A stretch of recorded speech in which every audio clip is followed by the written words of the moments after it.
തീർച്ചയായിട്ടും. കാരണം കള്ളക്കേസ് ആരെടുത്താലും ഒരു പരാതിയില്ലാതെ അതുപോലെ തന്നെ ഒരു തെളിവില്ലാതെ ഒരു കേസ് ആർക്കെതിരെ എടുത്താലും ആ കേസ് എങ്ങനെയാണ് നിലനിൽക്കുന്നത്? അത് കോടതിയിൽ നിലനിൽക്കില്ലല്ലോ. അപ്പോൾ അത് നിയമ പോരാട്ടത്തിലൂടെ ആ ആള് നീതി ലഭ്യമാക്കാൻ വേണ്ടി ശ്രമിക്കും. അത് നിയമപരമായി നേരിടേണ്ട വിഷയമാണ്. അത് രാഹുൽ മാങ്കൂട്ടത്തിലാണ്. അദ്ദേഹത്തിനെതിരായിട്ടാണല്ലോ പരാതിയില്ലാതെ കേസെടുത്തിരിക്കുന്നു.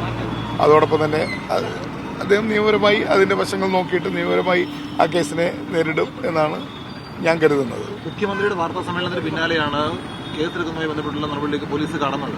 അപ്പോൾ ഇതിനകത്ത് കേസെടുക്കാൻ മുന്നോട്ട് പോകാൻ കഴിയില്ല എന്നൊരു നിയമോപദേശ വിജയ അടിസ്ഥാനത്തിലായിരിക്കുമല്ലോ.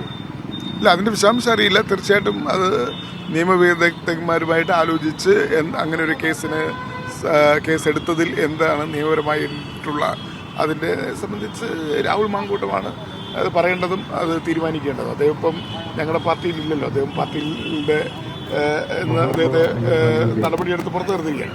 അപ്പോൾ അതുകൊണ്ട് അദ്ദേഹം ചെയ്യാൻ പോകുന്ന കാര്യങ്ങളെക്കുറിച്ച് ആധികാരികമായി പറയാൻ എനിക്ക് കഴിയില്ല.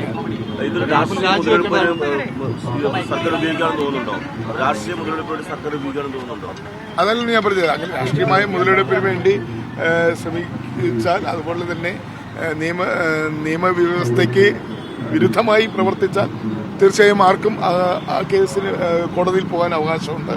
കോടതിയിൽ അത് ചോദ്യം ചെയ്യാൻ അവകാശമുണ്ട്. അവിടെ നിയമ പോരാട്ടം നടത്തി അതിൽ സത്യം തെളിയിച്ച് പുറത്തു വരാനുള്ള അവകാശമുണ്ട്.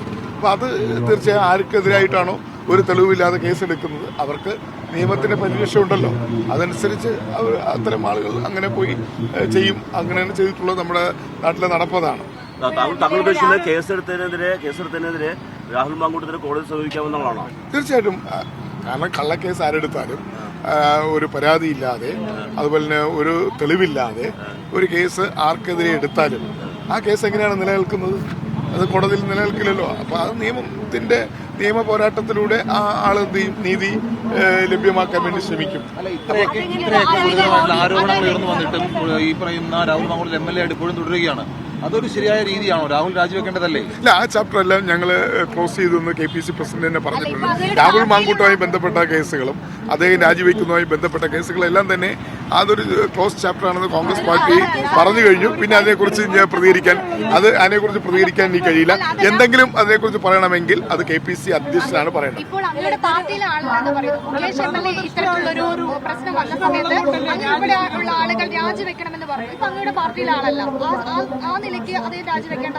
അല്ല, മുകേഷിനെ ഇപ്പോഴും അവർ തോളിലേറ്റിക്കൊണ്ട് നടക്കുകയാണല്ലോ. ഇപ്പോഴും അദ്ദേഹത്തിന്റെ പേരിൽ കേസുണ്ട്, റേപ്പ് കേസുണ്ട്, FIR ഉണ്ട്.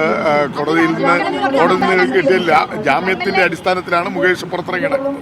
ആ മുകേഷിനെ അവർക്ക് കൊണ്ടു നടക്കാം, തോളിലേറ്റ് നടക്കാം. മുകേഷിനെ പാർട്ടി പരിപാടി പങ്കെടുപ്പിക്കാം, MLA നിലയിൽ പ്രവർത്തിക്കാനുള്ള അനുവാദം കൊടുക്കാം, നിയമസഭാ സമ്മേളനത്തിൽ പങ്കെടുക്കാം.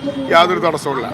CPM അല്ലാത്ത ഒരു MLAക്കെതിരെ ഇത്തരത്തിൽ ആക്ഷേപം വന്നാൽ അവർക്ക് പുറത്തിറങ്ങാൻ പറ്റില്ല, അല്ലെങ്കിൽ അവർക്ക് അവരുടെ സ്ഥാനങ്ങളെല്ലാം രാജിവെക്കണമെന്ന് പറയുന്നത് ഇരട്ടത്തപ്പാണ് എന്നുള്ള നമുക്കെല്ലാം.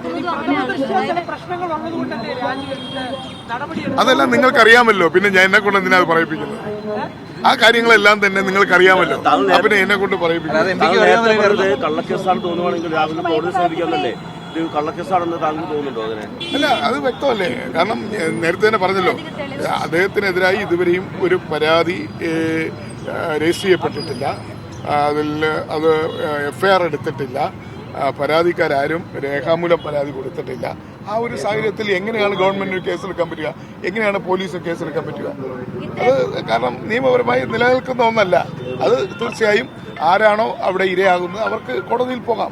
കോടതിയിൽ നിന്ന് നീതി കിട്ടുമെന്നാണ് ഞങ്ങൾ പ്രതീക്ഷ. ഇത്രയധികം സ്ക്രീൻഷോട്ടുകളും ഓഡിയോ ക്ലിപ്പുകളും ഒക്കെ വന്നിട്ടും ഇനിയും തെളിവ് വേണമെന്നുള്ളതാണോ ഇതിൽ പറയുന്നത്? എങ്ങനെയാണ് കള്ളക്കേസ്? നമ്മുടെ മുന്നിൽ പല കേസുകളുണ്ട്. കോടതിയിൽ ചെല്ലുമ്പോൾ അതെല്ലാം തള്ളിപ്പോകുന്ന പല കേസുകളും നമ്മുടെ മുന്നിലുണ്ടല്ലോ. അതിന്റെ അടിസ്ഥാനത്തിൽ ഞാൻ പറഞ്ഞത്. ശരി.